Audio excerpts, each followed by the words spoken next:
Hi students, welcome back. In the previous class, we learned about the Mughal administration, the Nilahi, Mansabdari system and Jagirdari system. Today, we will learn about the Chola administration, Vijayanagara Empire and the Maratha administration. First, Chola administration. The Cholas were the predominant political power of South India between the 9th and the 14th century CE. The country was ruled by a central government which included the king as the sovereign authority, ministers as advisors and the officers. They followed patrilineal system of inheritance. The Chola administration was regulated through royal decrees. The orders of the king were circulated to other officers by an important officer known as Olai Nayakam. An important feature of the Chola administration was a strong military system including the navy. Next, the village autonomy in the Chola administration.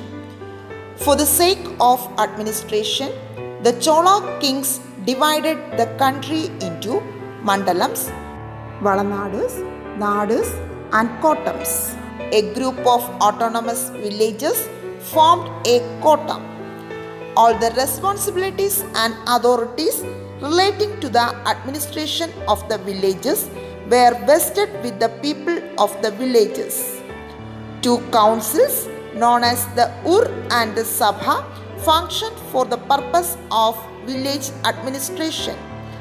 The people of the whole village was included in the Ur, whereas the Sabha was only a council of the Brahmins. These councils assembled on the premises of the temples. Next, features of the Sabha. There were separate regulations for the functioning of the Sabha. The Sabha was divided into many panchayats with separate responsibilities for administrative convenience.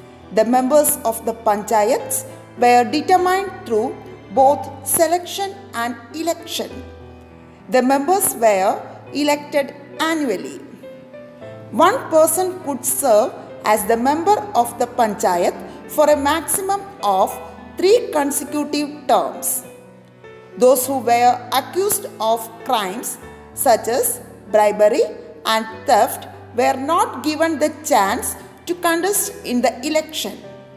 The members of the Sabha were called Perimakkal and the members of the Panchayats were known as Variya Perimakkal. All the responsibilities and powers relating to the administration of villages were vested with the Sabha. Let's see its powers. First one, receive land for the temples. Collect tax by surveying land. Undertake public works for the welfare of the people. Keep accounts and records. Conduct judicial administration of the villages. Next, Vijayanagara Empire.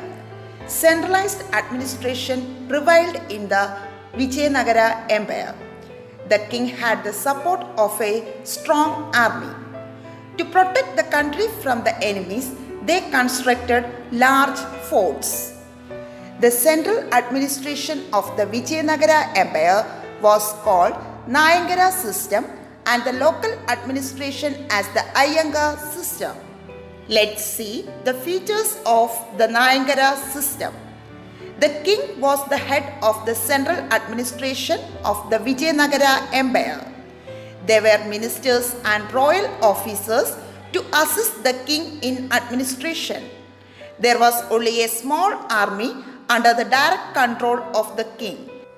Provisional governors maintained a fixed number of soldiers. Governors provided the service of the army to the king whenever necessary. As they were also military heads, the king awarded them with the title of Nayak along with a specific area of land. This system that prevailed at the center was known as the Nayangara system. Next, the Iyengar system. For the convenience of administration, the empire was divided into provinces, nadus, and villages. Village was the basic unit.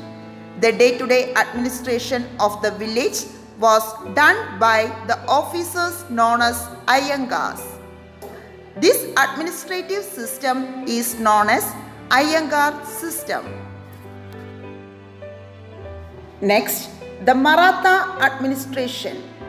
The Maratha king was also the supreme authority with powers over the legislature, executive, judiciary, and military.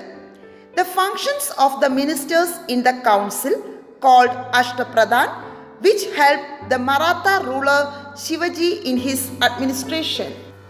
Ashtapradhan. Peshwa means Prime Minister. Nyayadhiksh means Chief Judicial Officer. Amatya means Finance Officer. Sajiv means Royal Correspondence. Mantrin means Private Secretary of the King. Panditaravu means religious and charitable activities. Sumant, foreign affairs, and Senapati means military. From this, it can be understood that the central administration had the support of an elaborate ministry. The ministers were the mere advisors of the king. Their office was not hereditary. Next, we discuss about the features of the Maratha administration. First one, there was an espionage to observe various officers and state affairs. Second one, local administration was prevailed. These are the features of the Maratha administration. Next, the local administration of the Marathas. The Maratha kingdom was divided into many parts for the convenience of administration. These divisions were provinces, districts, parganas, and villages. The officers were directly appointed by the king. The country was further divided into two, Swarajya and Moghalai. The Swarajya was the territories of the Marathas, whereas the Moghalai was the regions annexed to the kingdom.